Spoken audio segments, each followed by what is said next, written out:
Time of the program where we reveal our best bets of the week. Love it. You ready for? Oh, I love this. You've had some time off from this. I mean, you were hot last year. Yeah. And you got to rest throughout the holiday season. And are you back? Like, are you back and ready? I think I'm back and ready. I don't think that I have to change anything. I think that my success last year, the formula works. You study, you prepare, and you deliver the information to the people. Let's welcome in PointsBET senior editor Teddy G to the program. And Teddy, we always enjoy when you jump on the program. So I'm going to give you my best bet for the week, okay?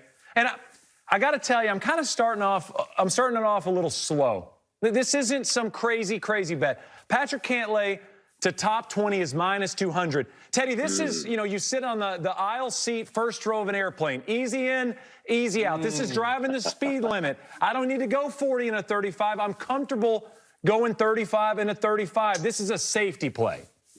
Yeah, this is going 23 and a 35. Under. Little disappointed with you here. I mean, you know what the Amex is all about. The Amex is all about guys like Adam Long and Hudson Swafford. This is the week where you grab a hat and you just take out a name and it says, hey, James Hartdupries. This is a week of long shots, my friend. This is not the time to be safe. That said, I can't hate on this bet too much because you know it's going to hit.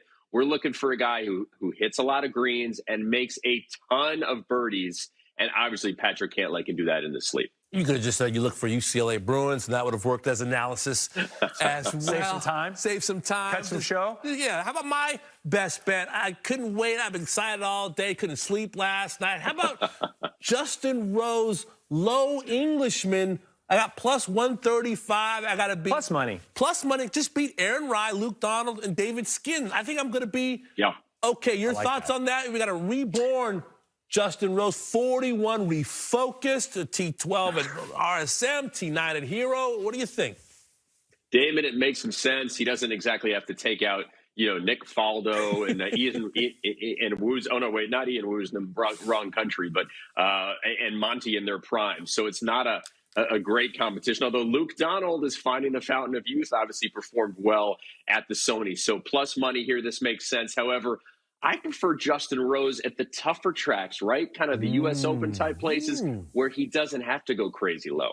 All right, so we presented our best bets. Do you have a best bet? You got that hat you're going to pull a name out of again?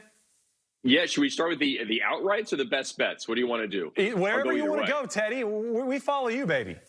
I appreciate that. So let's go with my best bets, and I'm also going to go with the nationality theme. So Adam Hadwin for low Canadian.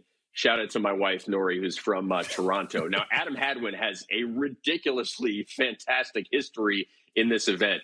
4 finishes in the top 6 since 2016. So he has to beat Corey Connors and 5 other Canadians. But Adam Hadwin, plus 330 low Canadian. I like that. And my other one is Scottie Scheffler on a top 5. This is more of a Shane choice here. Pretty safe, but plus 375. Look. We go into every week wondering, is this going to be the week for Scottie Scheffler? Because we know he's going to win soon, but he doesn't have to win. He just has to be like the 2022 version of top 5 Tony Finau and get a top 5 for us this week. Well done. That's great information. Adam Hadwin has a 59 in this event. Corey Connors scares me a little bit, though, but I like the way you're thinking. How about your outright odds for this week at the Amex? Absolutely, man. So let's look at the board, and the top of it is absolutely no surprise because we've got Jon Rahm, who's #1 in the world by a wide margin. No reason to think he's not going to be fantastic this week. Loves Pete Dye golf courses, and second career PGA Tour victory came at this event in 2018. Patrick Cantlay, we touched on. Look, he finished second in last year's event here. Every reason to believe he's going to have a strong week. Scottie Scheffler, as we mentioned, I can't believe he hasn't hoisted the trophy yet. That's going to happen.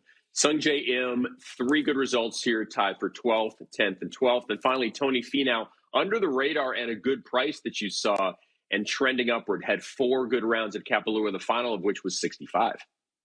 Teddy, we're talking about an event where long shots do get themselves in contention. Long shots have a chance to win. I know you got a couple of names that you're circling this week in particular to go out there and get themselves in the conversations, get a chance to win this trophy.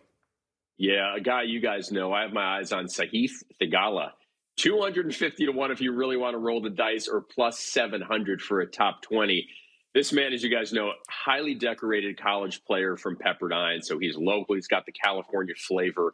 And last week opened with a 65 at Sony, backed it up with 369. So coming in hot.